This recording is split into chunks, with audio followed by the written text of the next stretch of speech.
The word alcoholic is enough to send shivers down somebody's spine. There was a period in my own life where I was trying to stop drinking. I drank for around 10 years, but there was a time where I went to AA meetings. And that's where I finally learned that I was an alcoholic. That's why I couldn't stop drinking. Now, listen, I don't call myself an alcoholic. I don't think I'm an alcoholic. I'm not an alcoholic. But there was a period in my life where I thought I was one. And I speak to people with my work, with my business, with soberclear.com, where I help people stop drinking. Over the years, I've spoken to thousands of people. And quite often, I will talk to people and they're afraid of this word. They think that they might be an alcoholic. I'll also get a lot of people that know that they're drinking too much, but this idea of labeling themselves an alcoholic is terrifying. But one word that comes up very often is this idea of being a high-functioning alcoholic. And people will wear this badge of honor that I'm a high-functioning alcoholic, and they're almost proud of it. But isn't it weird that somebody who's never even been to an AA meeting that's heavily drinking would even consider themselves this in the first place? Today in this video, I am going to show you whether or not you are an alcoholic.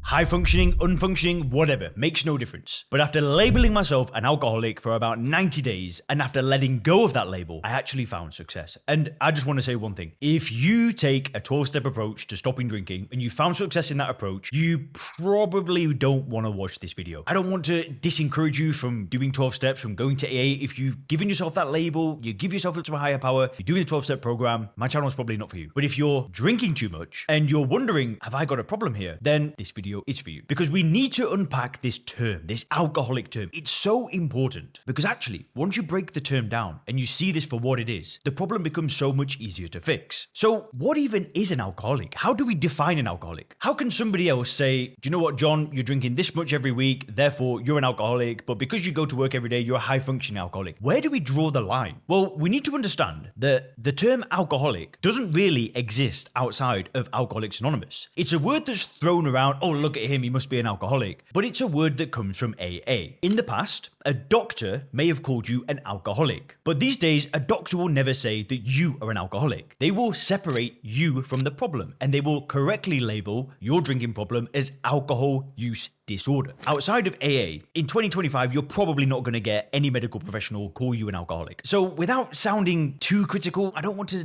bash AA over the head. If it works for people, great. It worked for my mother for 20 years. AA saved my life because as I was growing up, she didn't drink. So I feel like I owe my life to that program. But at the same time, after trying it myself, there was no way I'm going to walk around with this label forever. So then if a doctor's never going to call us an alcoholic, then who does? Let me explain how I came to the conclusion that I was an alcoholic. When I went to AA meetings, I was told that only I can decide if I'm an alcoholic. Nobody in the meetings can ever say that you're an alcoholic. What I'd do is I'd sit in a meeting and I'd listen to all of these people tell me these war stories and I could relate to them. Oh, this guy was telling me about how it damaged his relationship, how it hurt his health, how he'd have one and then he just kept drinking. And I was like, oh, okay, so all of these people have got very similar stories to me and they're all saying that they're an alcoholic. And I didn't want to feel like the outcast. Some of these people have been sober for a long time and I was told that only I can decide. Now, do you not find that incredibly interesting? I had to decide if I was an alcoholic. That was a decision I had to make. And this is not semantics. Decisions are damn important. We are the sum of all the decisions that we've made in our life. So this is where it becomes really confusing because if I don't make that decision, does that mean I'm not an alcoholic? And what AA does is it gives this very loose criteria of questions that you ask yourself about your drinking. And it says that if you answer yes to more than X amount of these questions, I can't remember, then there's a chance that you're an alcoholic. But you need to decide. So does that mean that if I went to those meetings and I never decided I was an alcoholic, that I was never one? It's pretty weird, right? You've got to go to these meetings and then you get told that you need to decide if you're an alcoholic. So in other words, if you never make that decision, you can never be an alcoholic. See, it doesn't make sense because there's no such thing as an alcoholic unless you choose to believe that you're an alcoholic. If you choose not to believe it, then they can never label you an alcoholic in a meeting. But here's where it became a problem for me. So I bought into this idea that I was an alcoholic, an addict, I was the problem here, not the drug, not alcohol, it was me. I bought into this idea, right? I'm a very open-minded person. I'll go along with it. If I think it's going to fix my problem, I don't care. When I was in my 20s, I found a 16-year-old that was doing what I wanted to do, and I went and worked for a 16-year-old kid for free. I am willing to put my ego aside, and if calling myself an alcoholic was helpful and going to these meetings actually worked, I'll go along with it. I don't care what anybody thinks about me. I don't care if somebody down the street thinks I'm an alcoholic or I go, it doesn't bother me. But I I had to decide if I was an alcoholic. But now here's where it gets dangerous. You go to these meetings and you say it to yourself. Hey, my name is X and I'm an alcoholic. Oh, it just sends shivers down my spine because look what I'm doing. I'm reaffirming this idea to myself that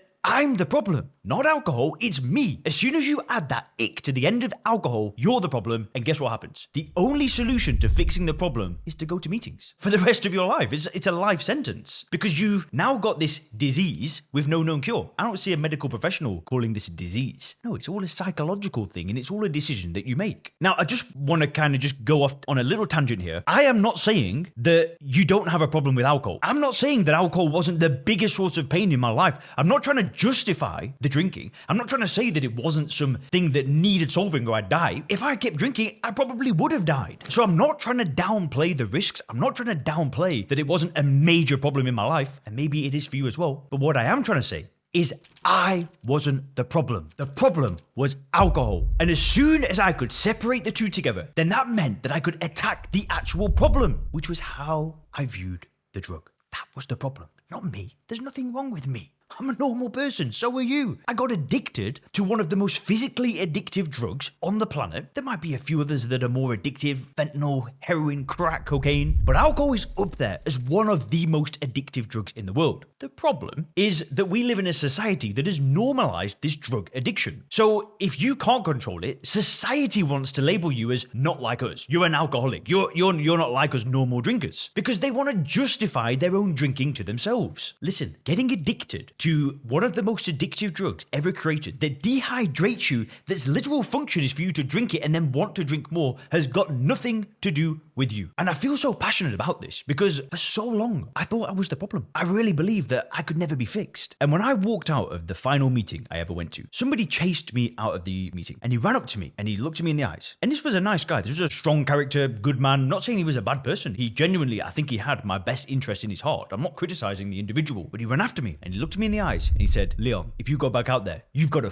disease. You're gonna die. And he swore like that. And I'm still here. I'm still fighting. And I thought I'm the one that's supposed to decide this. So now it was this weird thing of like, okay, well, I've made the decision. I've been reaffirming it. But now he's saying I've got a disease as well. It makes no sense. If his logic was correct, and I don't mean to, like, obviously it's entirely anonymous. He'll never see this message. But I'm not trying to attack this person on an individual level. But if his logic was correct, I'd be in a coffin. But I'm not. And I fixed the problem. If you ask me, the shift that's happening in 2025 and beyond is this label is going out the window. You are not the problem. You got addicted to one of the most addictive drugs on the planet. If you get addicted to gambling, you're not a gambleaholic for the rest of your life. If you get addicted to cigarettes, we don't attach nicotine onto you for the rest of your life as now you're a nicotineaholic, right? We don't do that for any other drug except alcohol. How does that make sense? It doesn't make sense. I'm getting a little bit over the top right now because I feel so passionate about this, because I want you to know that there's another way through this. You don't need to give yourself this label. It's not a disease with no known cure that can never be fixed. It's a problem. It's a problem like every other problem, and solutions exist to problems. My solution, what worked for me, was changing the way that I viewed alcohol. It was breaking it down into its first principles, studying the individual component parts of the problem, putting it back together, and then focusing on what's next. It wasn't about sitting in a meeting, calling myself an alcoholic and listening to how much people used to drink. I'm sorry, but it just wasn't for me. I'm not saying that my way is perfect for everybody, that way is the wrong way. No, if people find success in that approach, great. But my message probably isn't for them. Again, I'm not downplaying the problem here. So if you click the video on the screen now, you can learn some of the warning signs that alcohol could actually be killing you. You definitely want to check that one out next.